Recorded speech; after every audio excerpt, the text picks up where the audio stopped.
trust a blind man, no sight. Pupils on the cross, I was lost, now I'm set free.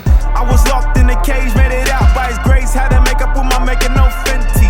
Had a momentary drop, now we back up on the mount. Had to go and figure out why he sent me. What's up, guys? Welcome to another episode of Unburied, where we are awakening your potential by interviewing people who use the gifts that God has given them to bring light into this world. Today we have Jason, aka Juicy. Yeah. How are you feeling? I'm feeling good. Feeling good. Yeah. Before we really get into it, I just want to quickly ask you, where does the name Juicy come from? Okay, yeah. I knew this question was coming. So basically, when I was younger, like year 7, year 8, I'm 20 now. So when I was younger, I had, and I still do have, like a lot of extravagant outfits. Okay. Like I used to be very stylish and into fashion. So my outfits carried my personality. So people used to call me by the nickname, because my name's Jason. Yeah. They just added something that rhymes, that has the letter J in front of it. So it was Juicy Jason. That was my nickname. So when I had Juicy Jason, then I kept that name, and then it's just run with me since. Wow. So that's why people call me Juicy. It's just because of the fashion. I love that. But you're very dripped out today. The outfit's looking clean. Yeah. Looking clean. The watch? What? No. Chill. Just a quick one. Just a quick one, yeah. Nah, it looks clean. But we're so happy to have you on here today. And I feel like I've been like stalking your Instagram a little bit. I was like, let me get to know Juicy. But tell us a little bit about yourself and what you do. Yeah. Okay, so like I said before, I'm 20. Yeah. And I started barbering, which is my main business. Yeah. So barbering I started in 2019, late 2019. So I started barbering late 2019 and fully self-taught. Wow. So I didn't go to TAFE. I didn't go to uni or anything.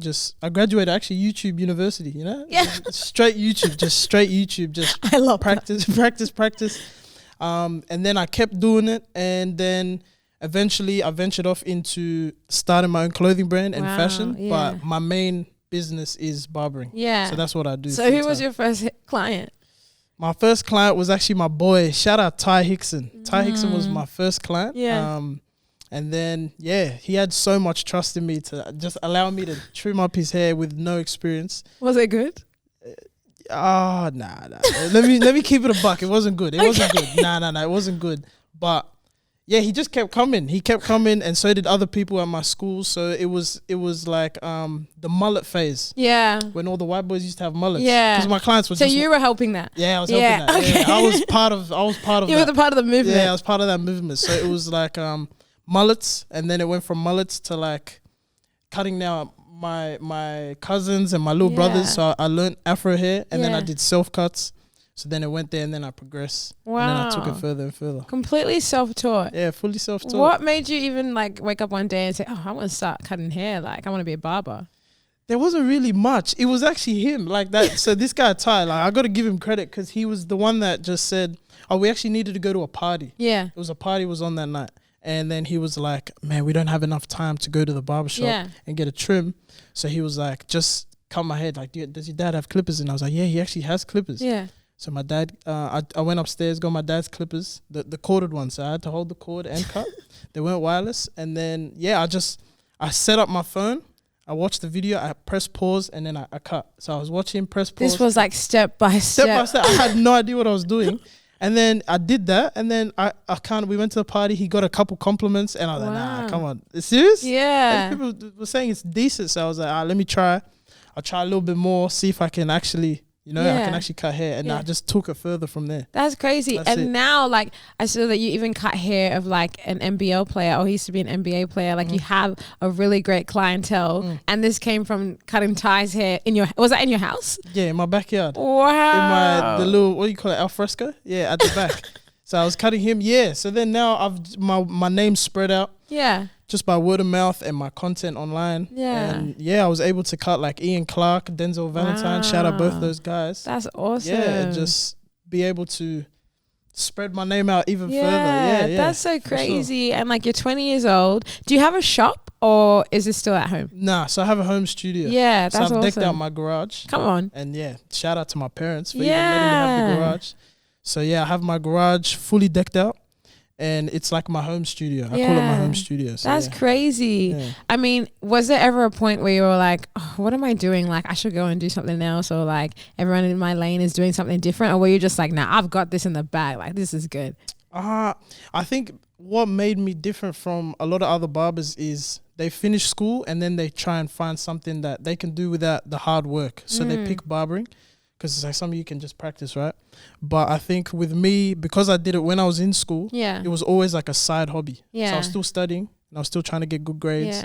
And then on the side, I was cutting hair like after school. So I think doing that throughout school, then now finishing, all I had to do to my parents was tell them, look, I want to just take this gap year and see how far this goes. And they trusted it because they saw the process. So I kind of gave my parents something. They saw some potential at least. I wasn't just like, I just didn't wake up one day and just say, hey, I want to be a barber. They saw some. Wow. That's awesome. And like with your parents and your family, we were just talking about how you were telling me that you're Kenyan and you moved here when you were 1.5. Yeah, like 1.5. And like, I mean, what's kind of been the journey with your family and kind of moving to a new country? I mean, you were so young when you moved here, but do your parents ever talk about like the experience and how it shaped them? Because that's what like would have shaped you into who you are. That's a very good question. I think if anything, it makes me grateful. Wow. Because like I can see that we're first generation like Kenyans here, and the stories I hear of my mom and like what she did to be like, because actually, to be honest, my mum is one of 19. Like, I have a big family. She's the youngest out of 19. She's the youngest? Yeah, she's the youngest out of 19. Your mum is strong. So I have a lot of aunties and uncles. Yeah. So the stories I hear and even where they are in their life right now, it's like, I'm so grateful to be where we are. Yeah. So it's like, all I need to do is just talk to my mum and she just tells me like stories. So I think in terms of struggle, I don't think they've really struggled. Maybe they have, but I haven't really talked in depth with my parents about that. But it's more like just to be where we are now. Like I just thank God and I praise God every time. Yeah. That's so amazing. And you are such a man of faith. And I could see that even in watching some of your videos and seeing your content. Like, did that come from your family or did you have your own personal conviction that Jesus was the way? Both. But 100% from my family. Wow. 100%. Like I have like one of the best parent relationships like you can have. Like I love my mum and dad both. They're both still healthy together, which a lot of households don't have. So that's something else to be grateful for. So I think it's like the way they've raised me was the right way the whole way. I kind of strayed off a little bit, but then I think it's just like I came to my own personal conviction. And that's what made me solidify my faith. Like I've always had it. But I solidified it myself. Wow, amen. Can you share a little bit about like that personal conviction and when you strayed off? Okay, I will. Actually, it's a good story. I haven't actually shared this much. So, what's it called? So I was born Christian, raised Christian my whole life. I actually started off going to Hillsong Church. So Hillsong was first home when we came here to Australia. So back in like 2005, I think. Wow. Came here, been Hillsong my whole life, right? So good understanding of everything, right? And then as you know, like a lot of teenagers, when they like Christian teenagers especially, when they get mixed in with worldly friends, you just want to please them or behave like them so you can relate. So I was just trying to relate to my friends. So I started falling astray. And I started doing a lot of bad things. I actually ended up getting myself into like stealing and doing like stuff that I shouldn't be doing. And it was all just because of my company. Like, you know, bad company corrupts good character. So that's what was happening. And then it was in, I think late last year mid last year, almost a year now, I had like a radical dream. Like I had an insane dream. And the dream was basically, I was in a room that was like really dark and it had like neon colored lights and everything. And in this dream, like I saw, it was like I opened a door and I walked into a room, and in the room there was like groups of people, like a lot of groups of people, and it was face by face. I could tell each person. I knew who they were, and there was like groups. So you had like a group here doing, it was basically everything that I've seen with my own eyes was in that dream. So it was like a group of people here doing drugs, and then a people doing some other immoral sexual stuff, and then there was a group of people here, and they were like stealing. So it was like every situation I've had in my life, I saw those groups of people in a room, and I was trying to like run, and I was trying to like escape it, but then the room kept like stretching and expanding, like there was no way out, right? So then I kept running, and then I was like screaming. I was like, get me out of here, get me out of here. Nothing was happening. And it wasn't until the third time, and it's crazy because God likes to work in the number three a lot in the Bible. So it was until the third time when I said, God, get me out of here. So that's when I actually called God's name. I said, God, please get me out of here. And then once I said, God, please get me out of here, he said one sentence, and then I woke up. And this is what changed my life from then. So I said, God, please get me out of here. And he said, you chose to be here. And then I woke up. I woke up straight like that. Yeah, and I couldn't get back into the dream. I wanted to get back. But so when I woke up, I was like, whoa, and I cried. And then I went to my desk, and then I had my Bible there. It's always been on my desk, but I opened it, and I actually opened it, and then I just started reading. I can't remember what book I picked first. I'm still trying to, but I think I was so in the moment, I just really just wanted to read. So I just kept trying to read. And then I got into sermons, and I got into listening to so many like Tony Evans, Miles Monroe, Jerry Flowers, Darius Daniels, all these American pastors, and I was just listening to them. So I was just feeding my spirit. I was just feeding my spirit every day. And I changed. The moment that dream happened, I changed. Wow. I fully changed. Yeah. Wow. Do you feel like people around you were like, oh, you're different, man? Yeah. No, that did happen. Because I stopped entertaining the people that were causing me to sin. I stopped entertaining. I stopped checking up on him. I stopped messaging him.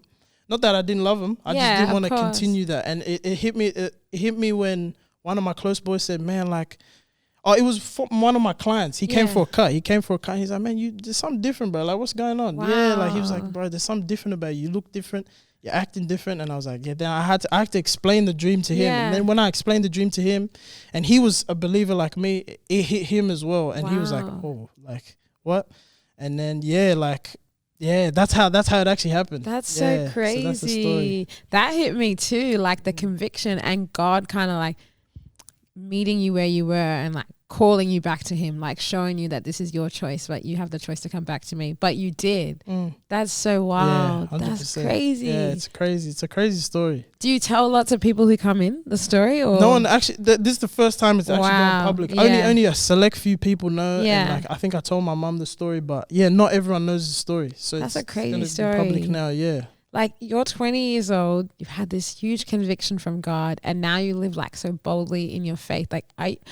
Like, do you feel proud of yourself? Because I feel like you're so young, and in the world that we live in today, like especially in being a barber and the people who can get in the chair and kind of like the persona you have to put out there, you're really being set apart by being like, oh, this is who I am, and take it or leave it kind of thing. So do you feel like that's been a hard thing to do? Yeah, that's another good question. I think it has been a little bit of a hard thing because it's like I used to care a lot about what people think. I used to really care about what a lot of people thought about me. But I think once you break that barrier where it's like it doesn't really matter what they think and just do you anyway. Like I used to always feel like I couldn't post or talk about God on my social media because I'll lose followers, or some people who like it might affect the wrong people. It might affect my atheist friends, but I'm like, they can unfollow me if they want. Like it doesn't really matter. So I think once I hit that barrier, I just became comfortable with it. But in terms of like giving myself the credit, I never do that. I always give God the credit. I just say like, look, even when I give people advice that's like really like motivational, spiritual, like they hear me like, man, you're so good, I'm like, nah, it's the spirit. Like it's sometimes I generally don't know what I'm saying. It's the spirit talking to me when I'm talking to people. So I give God the credit 100% all the time. I give him the glory. So you're living such a spirit-led life. That is amazing. I want to jump in a little bit and talk about some other things you do, and I feel like they're very spirit-led as well. Clothing, you're into clothing, you're into fashion, and you had a clothing line, and you posted a video recently about some things that happened in your clothing line. And when I watched that video, I was so inspired. I was literally like, this guy went through a full trial where he could have been like, God, what the heck? but instead you literally turned to God and helped him walk you through that. Can you like tell us a little about it? Because I think I was very inspired. And the fact that you're 20 years old and you're so rooted in Christ, especially in hard times, I was like, this guy's awesome. So cool. That's good. That's good. I'm glad you liked the video. So so I had a clothing brand. I'll break down the video. For those people who haven't watched the video, the video is on my YouTube, Jason Kamiti, one word. So the video was basically me explaining how I got into a situation where the name that I was using, so my barbering brand is Juicy Cuts. And with Juicy Cuts, I decided to make clothing and merchandise. So with the merchandise, I decided to differentiate it and make a separate page called Juicy Apparel. So with Juicy Apparel, the problem was that word juicy was already trademarked by a higher brand, a bigger brand. So I had an infringement notice where I had to cease and desist everything. So I had to destroy all my products. I had to rename my brand, rebrand it, and just get rid of all the content that I had, basically disassociate myself with that brand. Yeah. So that's what I had to do. So that was the brand before. So it was called Juicy Apparel. And like it was a really tough season. It was a really tough time because what I wanted to do was just like forget about it happening. And I wanted to kind of just forget I even had a brand. Like I went through so many emotions. I was like, should I just quit? Is this a sign to quit? Is this a sign to just give up? And I just prayed like I have in every situation that I've been through. I just said, look, God, like I can't do this on my own. Like what can I do and what should I be doing? So when I prayed, I don't think I said this in the video, but when I prayed, I fasted. Wow. I prayed and I told my mom, I said, look, Mom, I want to fast. Like I actually want to fast. And my mom was like, are you sure? Yeah. I was like, yeah, I want to fast. So I did a 5-day just water fast. Wow. So like the whole time, just water 5 days? Yeah, just water for 5 days. Wow. Yeah, so I did a just water. I'll tell you how that went. Yeah. But I did a 5-day just water fast. And then my mom was like, I think it was night 1, she came into my room and she said to me, she's like, do you want me to pray for anything? Like, what do you, like, I'll pray for you. Like, do you want me to be praying for anything? And I said, yeah, just pray for wisdom and my spiritual strength. And she just like, she uses that as a testimony when she talks to all her friends. Like, I could have asked for anything else. She thought I would have asked that the situation gets resolved and I can keep the name or whatever. But she was like, I kind of just accepted it. And I knew that God was shaping me for something else. So she was like, she was really motivated by that part. That's what my mom really liked. But during the fast, I was just reading and listening to Miles Monroe talking about the power of praying and fasting. Like the act of fasting as a Christian is to starve your flesh and feed your spirit, right? That's right. So I had to starve my flesh and I had to just get rid of all those doubts and thoughts that I had. So I decided to fast. So when I fasted, the first 3 days was probably the hardest thing because it's like all you're thinking about is food. You see anything. I was seeing chicken. Even things you don't like. I was on my phone. I was seeing chicken. I was like, oh, wait. Like, I forgot how it tastes. I was like, man, this is good. You forgot how chicken tastes. I forgot how it tastes, but I was like, nah, God wouldn't be mad, right? I was like, nah, he wouldn't be mad. But, I kept praying. I just kept praying. And it builds a lot of discipline in your mind. Yeah. So just drinking water and praying. I didn't really tell anyone I was fasting. Yeah. Except maybe my clients who sometimes they offer me food when they come for a car. I'm like, nah, look, I'm fasting right now. So I think for me personally, what I found, once you break the 4th day, as soon as you've done 4 days, I felt on that 5th day when I told my mind I was already going to complete it, I felt like I could go another 5. Wow. So I think it's that 4th day. Once you've done the 4 days, everything else is easy. Because on day 5, which I told myself I was going to break it, I was not hungry that day, but I ate anyway because I told myself I was going to eat.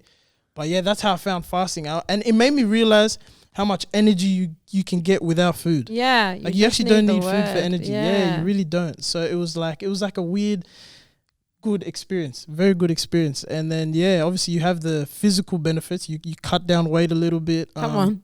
Yeah, you get, you slim down a little bit, you get me? But nah, I think that was such a good part of that whole experience that I was able to just seek God harder and better in that whole situation. Yeah. And then what do you feel like, because now you're going to relaunch your clothing brand and we're going to get like a scoop of the name soon, but what do you feel like God spoke to you about the situation?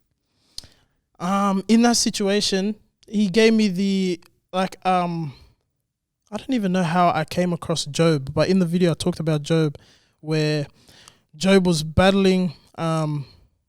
No, his test was that God took the devil took away everything he had, and it was a test to see if he could still serve and worship God the same way. And I think that's the test that was given to me. I felt like everything was taken from me, and I still served God and honored him the same way that I was before. And I think in that whole situation, it allowed me to clear my mind and kind of like see how far God. I felt like the situation was. This is what God was saying in my heart personally. I felt like God was saying, what I'm doing is going to build his kingdom, but he wanted to just knock me down and rebuild me on a firmer foundation. That's what I felt like was the thing. So I felt like good. It was more of a like, it's like he just wanted to reestablish the foundation. Like, sometimes the builder needs to learn how to build before he can build. Like I just had to just redo it. So I kind of just accepted that and I prayed about it. And getting on into the new name. Some inside scoop. Come on. So I prayed and I was praying. Like all I do is pray. And when I say pray, it's not some structure where I'm praying like a specific prayer. Like I'm just having my own personal conversation with God, right? Like he's here, like he's right here. He's the third person. He's right here. He's actually sitting right there. He's right there. Like he's the third guest. Yeah. He's the third guest right here in the middle. So it's more like when I'm praying, I'm like, God, like what do you want me to do? So when I told you I had those doubts with what I should do with the brand, a new name came in my head, and this name was not leaving my head. Like it did not leave my head. I'm excited. I'll read out what I wrote because I just write down everything. So the new name, which I'm going to be using, and it's already trademarked and copyrighted under my name. Come on. So everything, no legal stuff can stop this. Should I give you a drum roll? You can give it a drum roll. You can give it a little. Yeah. It is called Justified Collective. Oh, Justified Collective. Justified Collective. So I like that. Justified's meaning is declared or made righteous in the sight of God. Wow. And so a staple Bible verse, 2 staple Bible verses for this name, for this whole new brand is going to be Romans 5:1. Therefore, since we have been justified by faith, let us have peace with God through our Lord Jesus Christ. And number 2 is Romans 3:24. For all have sinned and fall short of the glory of God and are justified by his grace as a gift through the redemption that is in Christ Jesus. So that's what I wrote, and that's what was in my head, and I was like, okay, this is the name. So I told my mom, my family at home and they love it, and they're like, wow, like they couldn't believe that this is even something that Justified Collective. Collective. That is awesome. Yeah, and collective because it's gonna be a range of things. It's not just gonna be limited to clothing. Yeah, I wanted to just incorporate so many different things, which will be revealed soon in due time. But that's just the name. And that's what's gonna happen. Yeah, that is amazing, and it's so rooted on scripture. Yeah, so like I feel like it can go a lot. It can go a lot deeper and bigger with that. Yeah. But do you know what I love about especially about fashion? Like it's more than just like I'm wearing a cool shirt, or I'm wearing these cool pants. Like you can express your faith in that way. Like if you're wearing something and someone's behind you, even on the escalator or something, they're like, oh, I like your shirt, I like your jumper, and it opens up those conversations about Christ, but it's through something that you're passionate about and you're creative, and I'm very, very excited. Yeah, excited. Yeah, so even with my old clothing brand, Juicy Apparel, the thing with that is I always glorify God in every drop. Like they all had a theme. Like my first drop was Proverbs 3:5-6, trust in the Lord with all your heart, and then my next drop was 2 Corinthians 5:7, for we walk by faith and not by sight. And then then another drop was Romans 8:31, which is if God is for us, who could be against us? Yeah. So it was like every drop I did already was with Christ. I think this is what God was saying. Like, yes, I like that part. Yeah. But maybe the name is just we need to change that name. Yeah. So I feel like that situation. More. Yeah. And even now when I look back at what everything happened, I'm really glad it happened. Yeah. 'Cause I feel like this needed to happen in order for it to go bigger. So new levels, man. That's awesome. That's crazy. And like, how do you go about because when you're doing Juicy Cuts, are you open like how many days a week? I was doing 6 days a week. Yeah. But now I've cut down to 5. Because I was gonna ask, how do you go about even when you had the clothing brand, like doing all your orders, doing your shipments, but then being like a packed, busy barber, and then also needing to have your own personal life. Like you're 20 years old, I can imagine you have friends, you have I don't know if you've got a girlfriend. Nah, not yet. No, we're praying for you. But but like, how do you balance it all and like find the time to like have your time with God, but still be a businessman and do the things you need to do? Yeah, see that I don't have an answer because I don't. I actually, my time management is probably my weakest part of my whole life. Yeah, I have the worst time management. You and me both. I don't sleep on time, and I don't have a proper sleep pattern. Yeah, I think it's like I couldn't even give much encouragement. But what I have been learning and what I have been reading, I actually wrote this down. Come on, I wrote this down. It's Psalms 1. It's everything I do is biblical. Right? I love it. Scripture all the time. Scripture all the time. So, the verse is Psalms 127 verse 2 in the New Living Translation, and it says, "It is useless for you to work so hard from early morning until late at night, anxiously working for food to eat, for God gives rest to his loved ones." Wow. So when I read that, I was like, wow, like maybe my idea of hard work is my neglect of God's like guidance and like impact in my life. So I feel like when I read that, I was like, man, like I need to understand that I need to trust God even with my rest too. So I think the biggest thing for me has been rest. Wow. Like I just need to sometimes take a break. So that's why I took an extra day off, because I was like, I was working 6 days to fit in all my clients that I know. But at the same time, it's like, I need rest for myself. I need time to build, like the clothing brand. I need time to work on my editing skills. Yeah, because you got like the YouTube channel. Yeah, I've got the YouTube, TikTok. I got Instagram. So I think biggest part of this whole journey has been like just trying to maintain a good rest and just like have time for myself. Yeah. Because what happens is like you get so caught up with work, you forget to read your Bible. You forget to get on the devotion. You forget to pray. And you're just like, oh God, I'll do it tomorrow, and I'll do it tomorrow. And I've done that so many times. And weeks and it becomes weeks, then comes months. Yeah. And then you don't have a relationship anymore. Wow. Yeah. So I think consistency and rest is what I need to do, but I'm working on them both. So I'm not even good at it, but I'm working on it. Wow. But you're preaching like we're not perfect. Yeah, we're not perfect. Like, it's the learning, right? Now you're aware of it and you're working harder on it. That's amazing. Yeah. But like, I'm like, you're working 6 days a week. You had to do all this content, but you were still giving back to your community. I saw that you were doing like, I don't know if you were running the events, but you were like doing haircuts and stuff. And I'm like, you have a passion to give back to the community. So it's like, where were you finding the time to do that? Yeah. So those community events is run by Brefo. Shout out Brefo. He's been killing it, and he basically, I think he started the whole he calls it park takeovers. He started it just to bring a sense of like culture to Australian community, because it's a big thing in America. Where they run a lot of events where athletes and especially basketball players will come out, and they'll be like, look, we're in this city, we're in this location at this park, meet at this time, and they get the community out there, play 5-on-5s, play ball. So that's what he does, that's what he runs. And then he just had the idea to bring me alongside a lot of other barbers in the area to come in, just do cuts for the community and free cuts. But I think I've done close to 10 events now. Wow. And I love it. I just love doing it. I think I find so much joy in seeing people happy. That's why I'm a barber, to be honest. Like, I love that, like, damn, bro, you give me a fresh cut. Like, I love that feeling. I love seeing that everyone's happy. You go run errands after you cut that you don't need to run just because you got fresh you're feeling fresh. Feel fresh. That's what I like. I'm like, nah, so I think, just doing them for free and then seeing the joy, especially in the younger kids who can't like necessarily afford to make the trip out to me or to pay the price. Or get the cut that they really want. Get the cut that they really want. Yeah, because there's so much complaints. Oh, this barber made this barber did this. And so it just I feel good to be like, look, I can clean you up, give you what you want, and it's for free too. Wow. So it's just like, it's a bonus. It's special. So I love it. I love doing them. I love those events. That you've always been passionate about giving back to the community, or do you think that's something that has like come like as you've gotten older and you feel like, oh, you're finding success, you want to give back more? Yeah, maybe leaning more towards as I'm coming older. But even when I was younger, it was like I don't believe in like favor for favor. Like just do it anyway, you know? Yeah. So it was one of them ones. So I was like, I was just more like just wanted to give back in terms of giving back for joy. I think maybe more as I've been older, that it's like I've wanted to do it now. That's awesome.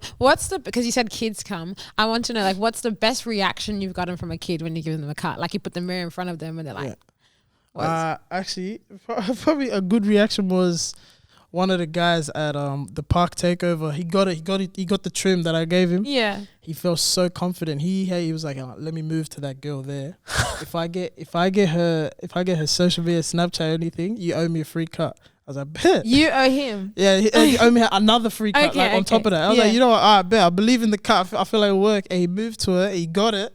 So I owed him another one. That was just a cool reaction because he was like that confident after the trim. He's like, wow. I could go to anyone now. I could do anything. I could do anything. Yeah, that was a cool reaction. Or like back at home in my actual studio in my shop at home, my mum's office is right next to my shop. Yeah. So she can like, if it's too loud, if I play music too loud, she can kind of hear it. So when she's working, and then one of my clients, he's just like, when he gets his cut, most of his cuts actually, he just screams, to be honest. Like at the top of his lungs. He's like, nah, you have done miracles. Or that's what he says that. Not the accent. Yeah, he keeps going. He goes hard. And then there was one time he was screaming so loud, my mum thought we were beefing. Yeah. So after these trims, like, are you alright? Are you alright? Yeah. Nah, he's just happy. He's just a happy guy. So that's like, I like those reactions. It makes it like mad rewarding. Wow, and stuff. You're working miracles in people's lives. You should change your tag like Juicy Cuts, the miracle workout or something. They call me. They say the juice effect. Wow. So once you get the trim, it's like, that's the juice effect. That's so cool. Yeah, that's my little slogan with the I barber. love that. Yeah. Oh my gosh. I feel like you're bringing like so much joy like to other people's lives just by doing you and doing what you do best. And I feel like that is so amazing. And I want to know though, even though it's such a joyful experience and you're having so much time, like surely you face some struggles, like even in running a business and like making sure it all stays afloat. Like what is the biggest struggle you think you faced in it all? Ooh, biggest struggle I faced will probably be that situation that I was talking about. That's probably the biggest I can think of because I actually had to shut down the whole business basically. But with cuts, biggest struggle. Ooh, I put you on the spot there. That's a good question. That's a very good question. What's a big struggle that I faced? I actually cannot think of one off the top, like a majorly big one. Nah, I can't really think. I mean, we did think of talk about a very big struggle. Yeah, that was that was a pretty big struggle. Yeah, but you like kept your faith through it all, right? Yeah, through it all. And so, like, what would be your encouragement to someone who is like struggling with their business or doesn't know which way to go right now, and like they're almost at the brink of giving up? There's hope in the name of Jesus, 100%. Amen. So I feel like.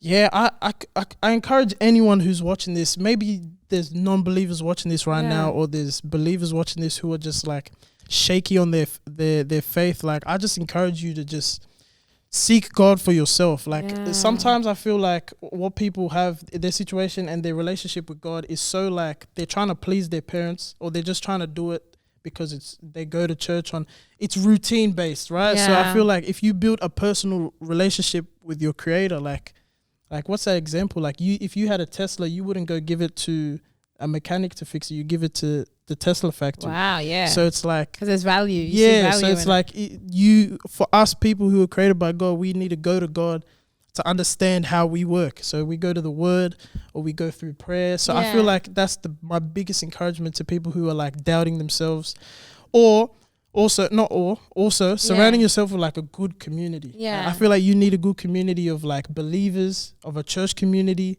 Just surround yourself. Maybe your community at home is not strong enough, and maybe with the business that you're doing, your parents aren't supporting you, or family members aren't supporting you, or even friends aren't supporting you. I think you just got to find a place where you can get that support as well as godly support. You kind of need that physical support too. So I feel like that would be my encouragement to people who feel like giving up. Wow.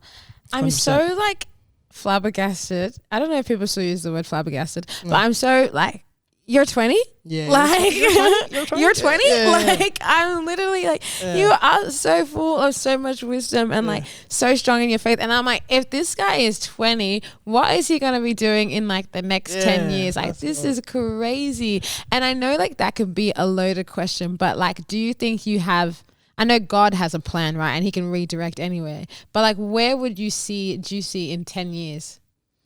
Oof, that's a good question. Yeah. But it's like, I think I go back to what my mum used to tell me when I was in kindergarten.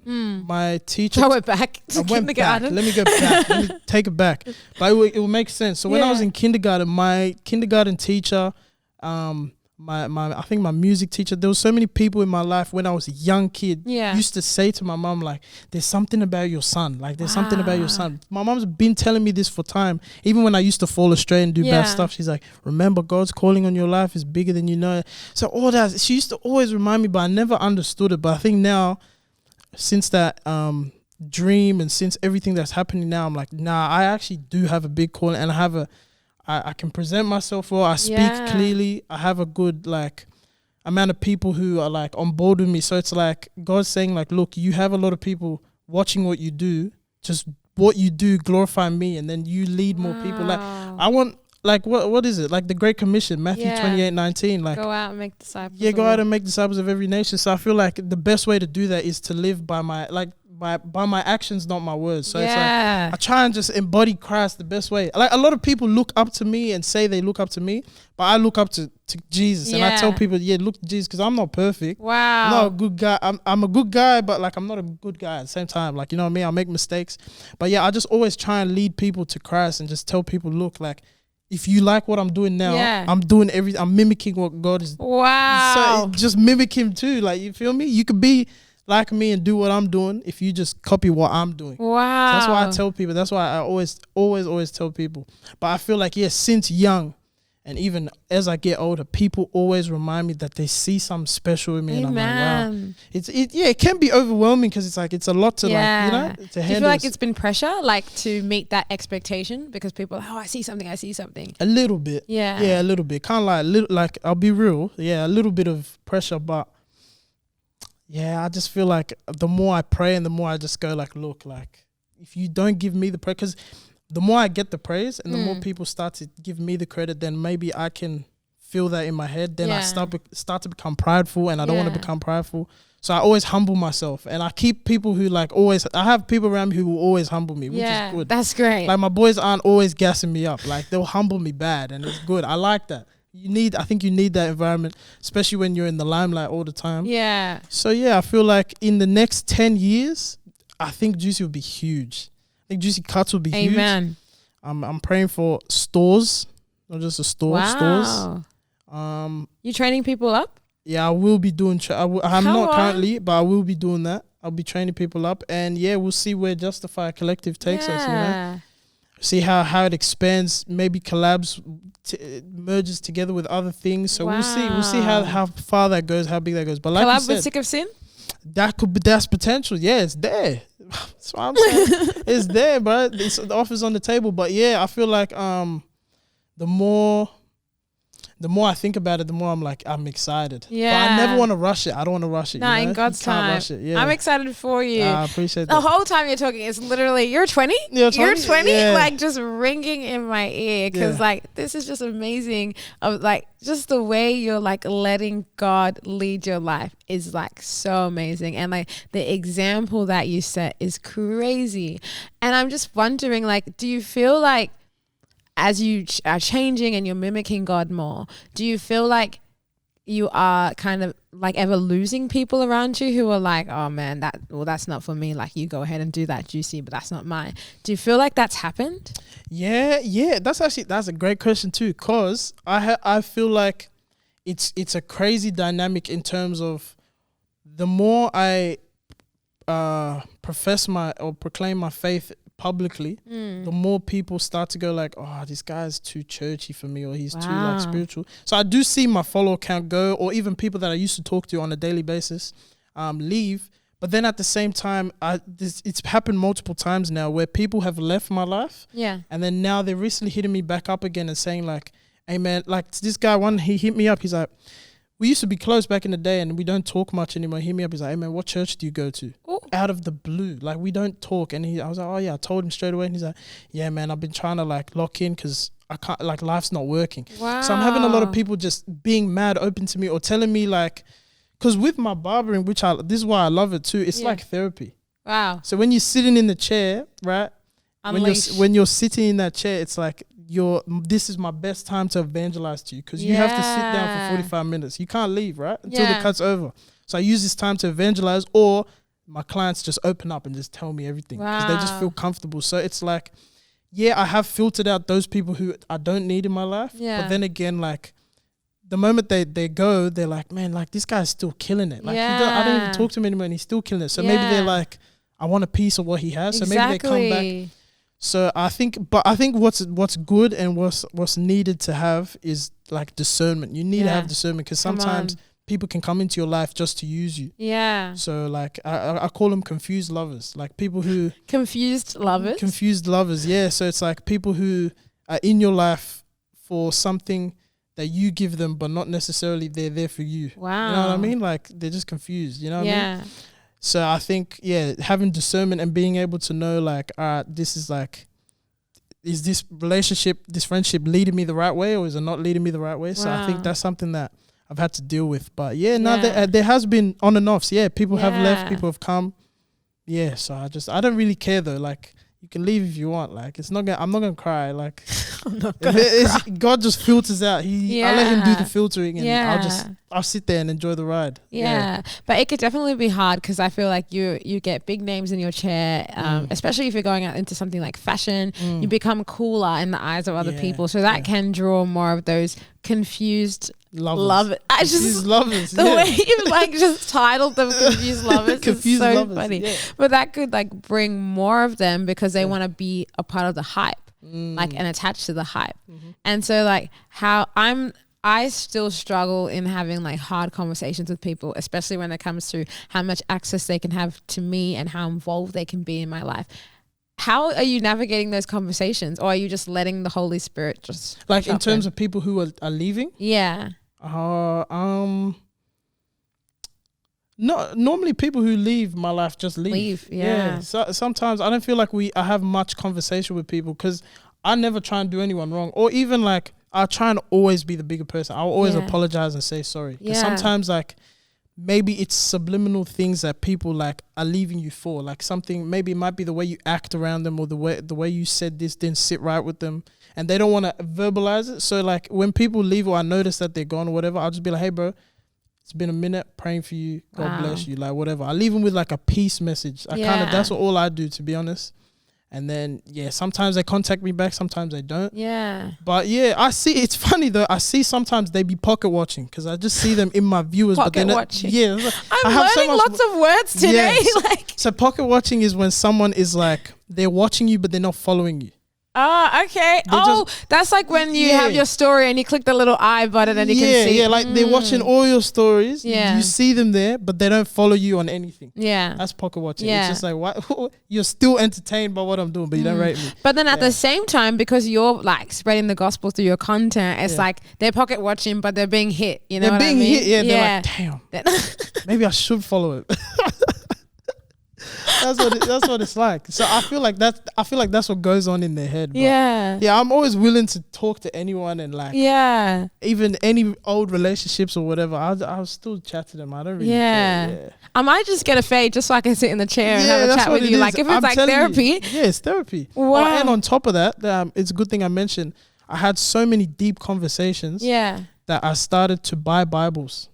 I bought Bibles from Kurong. No way. And I kept them on my, like, where I sell my products, my hair products. I kept Bibles there, because I actually gave away, how many have I given away? 6 or 7 now? Wow. I've had deep conversations with a lot of clients, and the clients who will probably watch this video know who they are.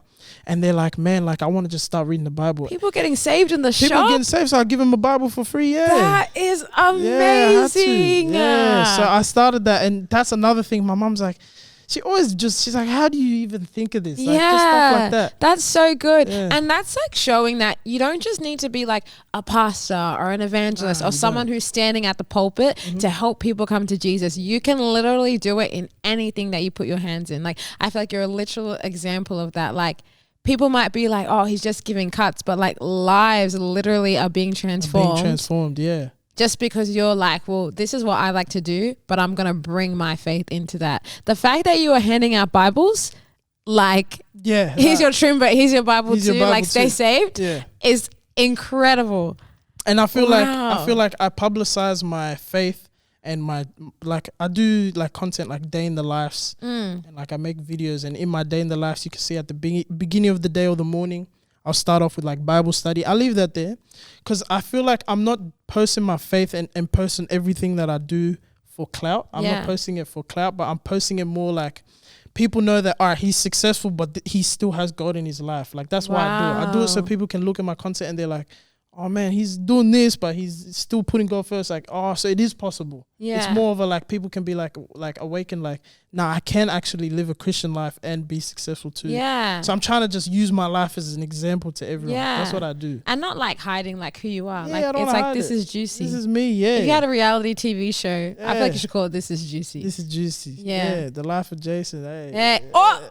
Hey, don't forget, I said it here. You said it here. Hey, you marked that. You marked that. That was a good one. Oh my gosh, that's so good. Yeah. Wow. Yeah, okay. Ooh, maybe I found my new business. Yeah. Maybe, you need a manager? No, I'm kidding. I might, yeah. Hey, what? Oh my gosh, that's so good. This is juicy. Wow, I love that. I feel like you are like, you've just spoken about like giving out the Bibles and like just being who you are and like evangelizing, because you mentioned evangelizing. And I'm wondering, like, how do you keep Jesus at the center of your business? Like, what are you doing in your personal life? Do you feel like, oh, this is why he's so big in my business? Yeah.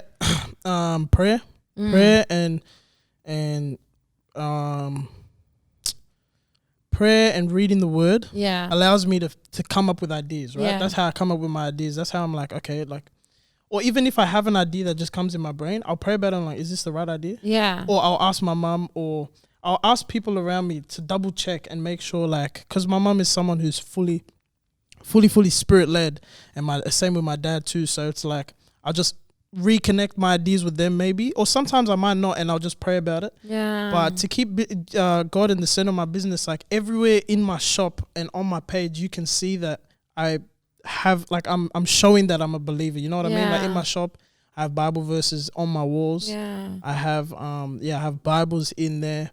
The music I play is like Christian rap. Yeah. I play gospel songs. Yeah. I'll try and play music that like glorifies God. So when you're in that space, it's like, damn, like you can feel it's a different type of space. Like the aura is different. So I think that's how I do it physically. And then online, I think the more I post about it, people like you said, like they know it's me. Yeah. So that's how I keep him at the center. And then I think you just have to block off the idea that you'll lose followers and that you might even lose like close relationships that you've had for years because they just don't like seeing that. Yeah. You know, some people just have a big vendetta against Christ. Like they just don't like him. Like it's just whatever. But he's changed my life, and I see him constantly changing people's lives. Amen. So I just have to just do it. Wow. I just do it, yeah. Random question, because you said Christian rappers. Who are the top 3 Christian rappers you're playing in the store? Oh, right now. As of this video, shout out to Decca. I think his name's Decca Made OTA. He's a UK rapper, right? I think his situation, I don't really know his full situation, but he's now ventured fully into making gospel songs, and I think and rap music, like that Dave Knox like UK like style with like hard lyricism. But I think his situation was more like he was signed to maybe a label. He had something where he couldn't really do that. Yeah. I think he's left it and he's just done it. Shout out J1 as well. I think he did the same thing. J1 was part of a thing where he couldn't really make that music, but then now he's just dropped it. Yeah. He has a good song, Sunday Service, all this. Yeah, I'm not getting paid for this promo. Pay me. It's a free promo. Free promo. Pay me, please.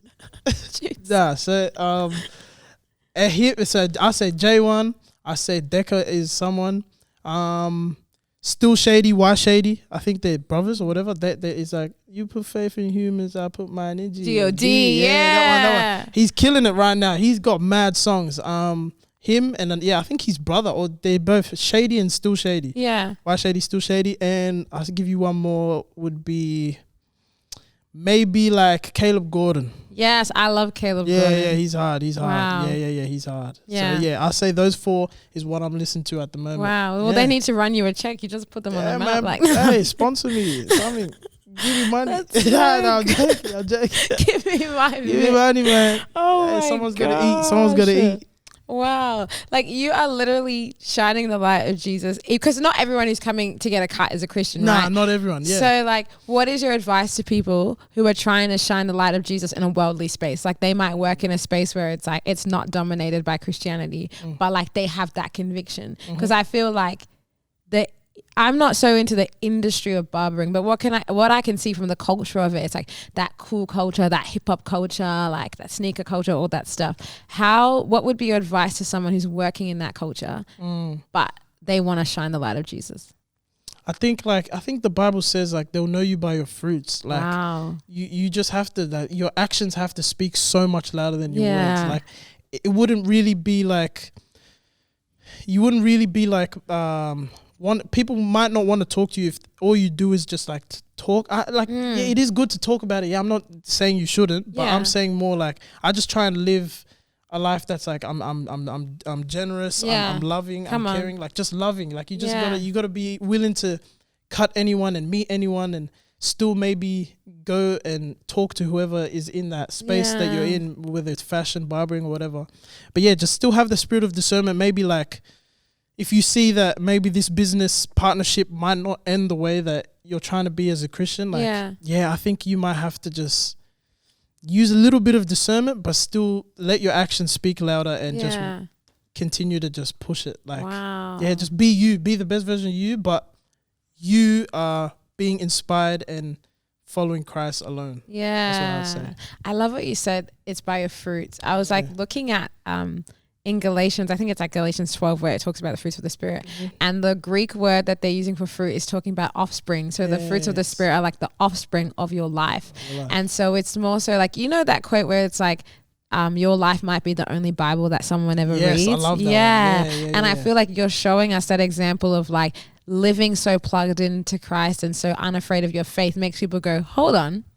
What's going on in his life? I need a little bit of that. And that brings more people to Christ. So I just like love that comment of like, especially in this generation, so many people talk. You go on Instagram, you go and there's everyone's like talking and shouting their opinion, but it's like, I'm just going to live my life and you can see God working in my life in just how I live it. And I think that, like, I need a high five for that one. You're killing it. No, I like You're that. killing it. That's good. So good. That's perfect. Again, I'm like, you're 20? You're 20? Yeah. You're 20? Yeah. Like, this is crazy. They say I'm a old soul, young body. Wow. That's, I mean, true. And I mean, you have two younger brothers, right? Yeah, what are their names? Youngers, Jesse and Jonathan. Shout out you boys. Wait, your all names start with J. Yeah. Whole family J, actually. Really? Mum's Jane and dad's Joseph. Oh, so they did it on purpose. They call us the Happy J's. Oh, that's so cute. I love that. Do you feel like you are like trying to live life to be like an inspiration to your brothers? Do you feel like I feel like my whole life's probably an inspiration right now because they've seen everything. They see me for who I am and I'm like this at home. I assume so. And I think my best encouragement to them would be to just build a strong relationship with God on their own so that whatever they do in their life, they're glorifying him because they have different passions. Like my youngest brother, he wants to be full-on football player. Yeah, you know what I mean? Like he's trying to take that far. And then you have my middle brother who's trying to take basketball pretty far. Yeah. But right now he's just, really cool. Experienced injuries a lot, and then my younger brother's still young, like he's in year 6. So it's like, I pray that whatever they do, and this is a word to them, I pray that whatever you guys do, you just have to keep God in the center. You see me, you see how far I've been and how successful I've been, my ups, my downs. But at the same time, like Job, just keep God at the center throughout it all. So that's what I would say to my little brothers. But I love them guys, love the whole family, you know. Wow, that's us. Is this not the wholesomest thing you have ever seen? This is so good. Well, Juicy, I am so like ready to like conquer the world. It's been one of those conversations. I'm ready to like go on and just like live my life and be the best example to Christ. But I just want to like just say like God is going to keep magnifying you. He's going to keep using you, but for his own glory. And I feel like sometimes we can live in a world where we don't like that people are looking at us and eyes are on us. But I think if you keep living your life and how you're doing it and you keep pointing it back to Christ, there is so much in store for you. And I feel like for everyone who's just watched this, like, I know that people are seeing their chair and they're like, you're 20? You're 20? And they're going to be so inspired to change their own lives. And I just want to ask, like, do you have any final words of like, just impartation for like, I'm even just thinking about young boys, like just a young boy who's like kind of lost in his journey with God and he doesn't know what to do. Do you have any advice to someone who could be watching this? Everything that you're facing that's unseen, like God sees it. So I don't think there's anything that is too small or too big for God. So I feel like, just surrender your life. Right now, maybe you might be watching this and you just feel like you're struggling. You feel like you can't do this life alone and you can't do what you're doing alone. I'll just say to you, like, continue to seek God and continue to just just pray. Surround yourself with good people. Even if you want to shoot me a message and chat, I'm down to chat to anyone. I'll just encourage anyone watching this, girl or boy, right now, is to just surrender your life and just give it to Christ. Just let him know that, like, you can't do it alone and he will help you. There's so many times it says, cast all your anxiety and worries onto me. It says, come to me, all who are sorrowful, and you'll find rest and you'll find peace in me. So it's like, for everyone who's struggling right now, I'll just say, like, just give it to God. Give it to God and he's got you. Give it to God. Give it to God. Let go, let God. Let go, let God. Yeah. Ladies and gentlemen, Juicy, this is crazy. It's been so good having you here. I can't wait for everything. I can't wait for Justify Collective. I can't wait for what you're going to continue